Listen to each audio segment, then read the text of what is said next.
you? I live here with you. Charlie! Danielle! Have you done something to them? I don't know who you're talking about.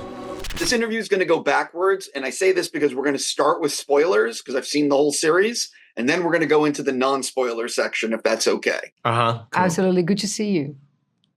Really nice to see you both, and congrats on this series. I am very thankful for Apple TV to continue making sci-fi, because they're just doing such a great job over there. Awesome. So I definitely want to touch on the fact that, what do you think about the fact that the Jason that ends up with his family at the end, that the series is saying is like the original Jason, might not be the Jason that left, and that also might not be the actual family that he left, like on the journey, because there could be slight alter versions.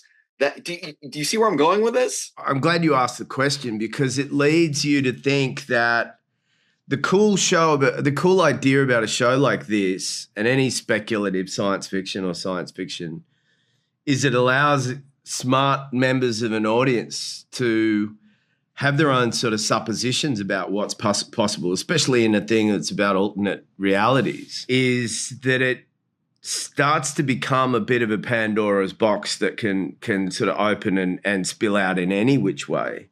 And you're right. I mean, this possibility that the Jason that sort of wins at the end of the day, it's like, is he really? Is it him? Is it really, really, really him? Or is it, yes, it's really him, but there's another really, really him? But the family question is a good one. But the fact is, like, it could be the Jason that left, like, minus one decision, like, or one thing, or like it's the Earth, but just slightly different, you know, but you can't know. Yeah, he could finally go back and sort of rejoice, and then look in the living room and go, hold on a second, that's not our knives and forks. Go, I'm sorry, darling, I'm going to have to leave. I'm sorry, that's not me. I'm going to have to leave now. I'm sorry. Yeah. For both of you, what was your thoughts on the ending of the series and where each of your characters ends up? One thing I will say for anyone who's a fan of the book is there's quite a few things in there that are new. It's not just the telling of the book. It's, for the most part, it is the book, but the essence of it is right there. But there's extra surprises for each character. And, I think that there's what I loved about the ending between Jason 1 and Jason 2, for example, is there's a difference between just full out and out war and battle between the two versions, but getting to a deeper place of empathy, of understanding and forgiveness or remorse and regret, because the show's so much about regret. And for Jason 2 to at least show some sense of having made his own poor choices, I think is acceptance, good. Right, of choices and life, right? But the possibility that they go off and we don't know where they're going to go to is obviously setting us up for what happens next. But let me throw over to you. I can't stop laughing with him. Sorry. No, I think for Amanda, it's interesting because she goes on a journey to save Jason from what's going on in that world, and then find herself completely lost into the maze of the possibilities of lives and different choices that she could have made in life. And she doesn't feel that she has anywhere to go back to, but she's in transformation of who she wants to be. So it was interesting because different from the book, very much like the book, she is in that journey. Different from the book, Blake created new nuances between this relationship, between Jason and her, that in a way affect her path or who she loves and how she's involved in a relationship and all that and in her personal life. So I think where she ends up, it's a lot about acceptance. She says that to Jason when she's saying goodbye to him, since we're giving a little bit of spoilers. She says to him, basically, we need to make our life as great as it can be.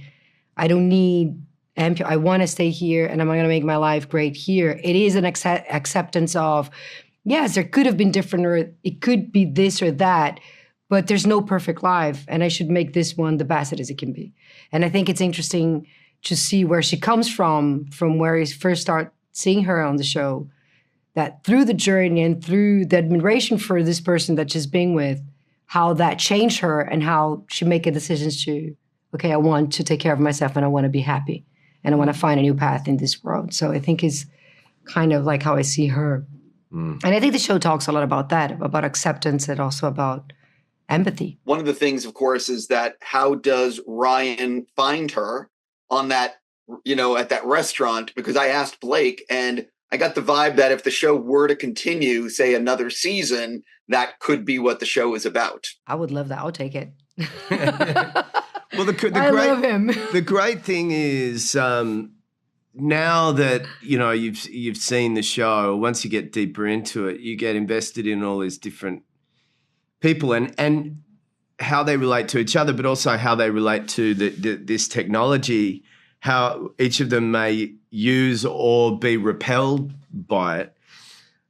And you're left in a place where you start to wonder, oh, where does Leighton go? Where does Amanda go? Where do the Dessens go? And what happens to the various versions of Ryan's, and so this possibility that the show could be any number of things, but also like continuing a deeper investment in all of these people. And it's interesting because like Jason 1, when he's missing his wife, he goes see his different versions. Like in one moment, he goes and tries to check it out just because he misses her, he longs her so much. It's the same thing. In different worlds, you can see different versions of each one of us. So it's interesting that it could be a different Jason, it's endless. 100%. I am curious how Ryan finds your character at that restaurant, because it's I think I realized that that's the thing that Blake wants to possibly pursue, because that's the only thing he wouldn't really get into. And I'm like, oh, this is it. This is what he's thinking about. Either he doesn't know the answer. No, I really get the vibe that that's the thing he wants to pursue. But whatever. But so this is a really geeky, stupid question, but here we go. So one of the worlds you visit, you visit a few different worlds, and you guys we never see you paying for anything. So when you're in these alt worlds, how are you paying for things? We asked that question, but we did have some money in that bag. Yeah, we have some money in the bag. We have a little bit of money in that bag. A little bit. Joe was like, why didn't we think about sleeping in a hotel before this episode? And I was like, that's a good question. Oh, man. The amount of questions you ask once you open up. Literally, the Pandora's box is a good analogy. It's just like start asking questions about logic of all sorts of things, about money and the different kinds of money and how money would be different from one place to another. Place to the other. How economy would have changed from one choice of a president or of a minister to whatever happened in the world. Yeah. There's that shot in episode 8 or 9 where Jennifer Connelly's character is in the vault and she's looking at John F. Kennedy money and the $2,000 bill. This is all alt money. And I was like, oh, that's really cool. Yeah. And Leighton points out to me at some point, I point out to him that the idea of like going into an alternate reality and like say doing a bank heist and then bringing the money back is a bad idea because the serial numbers are all different from world to world.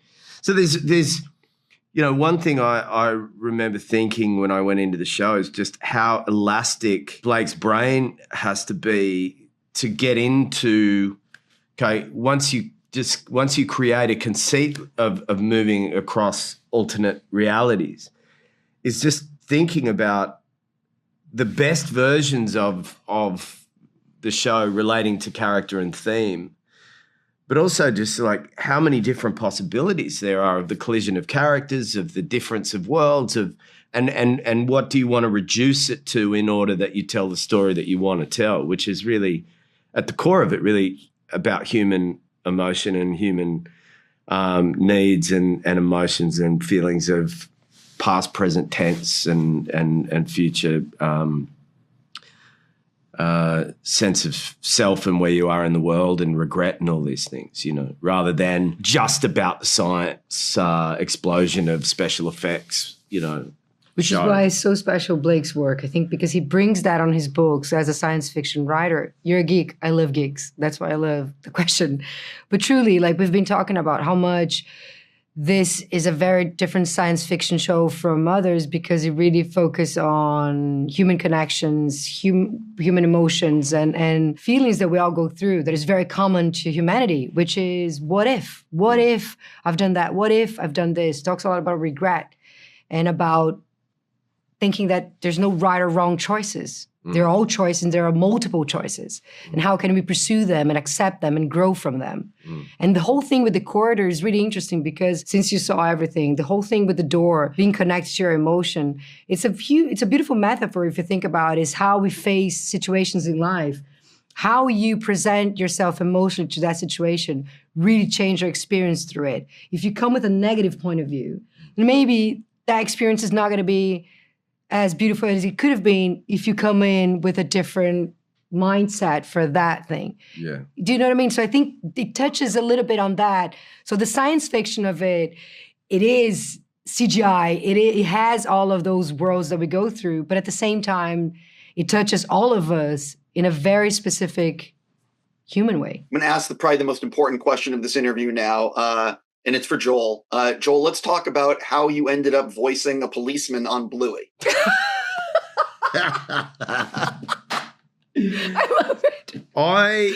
And by the way, I did that. I recorded that before I became a dad.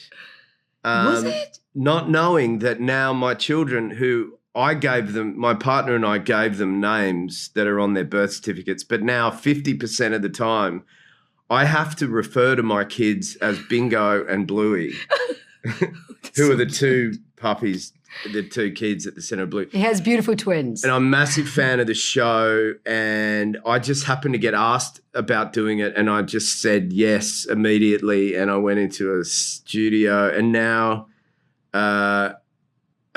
that it's come out, it was weirdly one of the most nervous sort of releases of anything, even though it's one scene and it's just my voice. I want to see I'm like really nervous about what my kids are going to think about it and what everybody thinks about it.